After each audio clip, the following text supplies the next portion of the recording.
News breaking just minutes ago.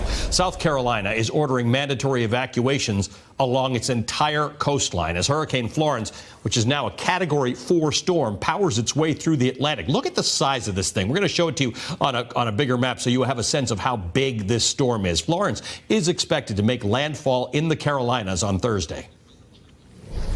At noon tomorrow, September 11th, I have already ordered the mandatory evacuation of all people in all of the evacuation zones. We do not want to risk one South Carolina life in this hurricane, so we're willing to suffer some inconvenience.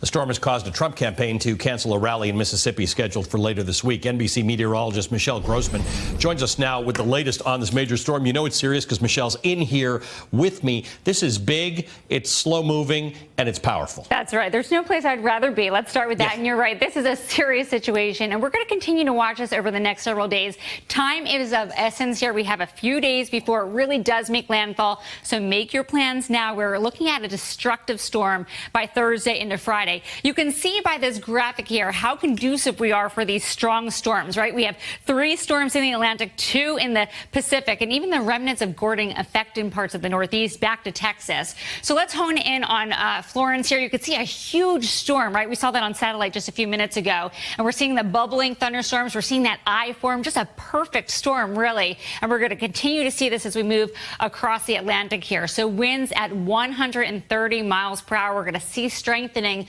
over the next several days. We have ingredients that are just right for blossoming storms. We have very warm waters that really helps to fuel the storms. That's in place. The second one is a light wind shear. So wind shear tends to rip apart a storm. That's not there. So we're going to see the ingredients helping it to move towards the coast here, again, making landfall as a Category 4 storm and a pretty strong one as well.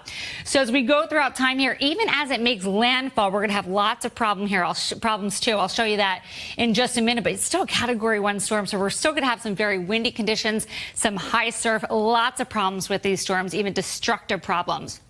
Here is a setup. We have a steering mechanism. That's not a good thing. We have an area of high pressure. It's a big one. It's going to blossom tomorrow. It's going to help to steer that Category 4 storm right into the southeast, depending where it ends up over the next several days.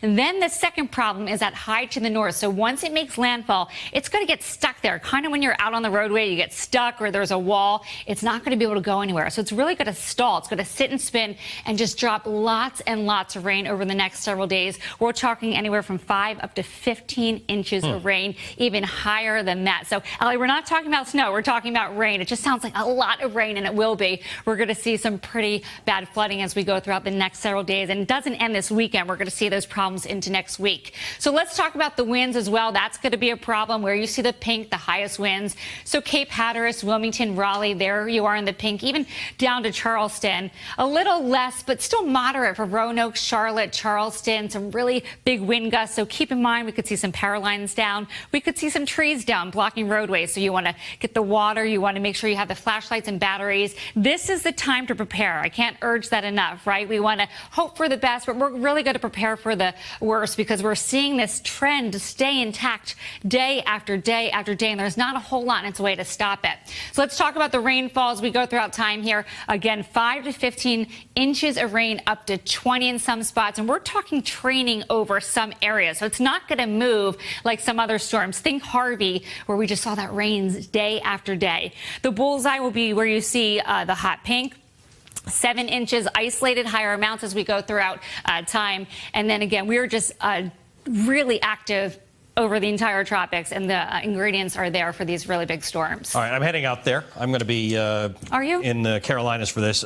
Worth noting, though, that Charlotte is within an area that American Airlines is going to start canceling flights now. That's what I think. You know what? My twin sister has a storm, has a flight on Thursday, and they're going to start canceling probably late tomorrow. Yeah, so everybody should be ready for that if you've got plans to go to the southeast, because Atlanta's close by and Charlotte's close by. These are both hubs for Delta and for American. It's going to affect flying and travel across the entire country. Michelle, thank you. Please stay safe. Thank you, Michelle. Sure. Hey there, I'm Chris Hayes from MSNBC. Thanks for watching MSNBC on YouTube. If you want to keep up to date with the videos we're putting out, you can click subscribe just below me, or click over on this list to see lots of other great videos.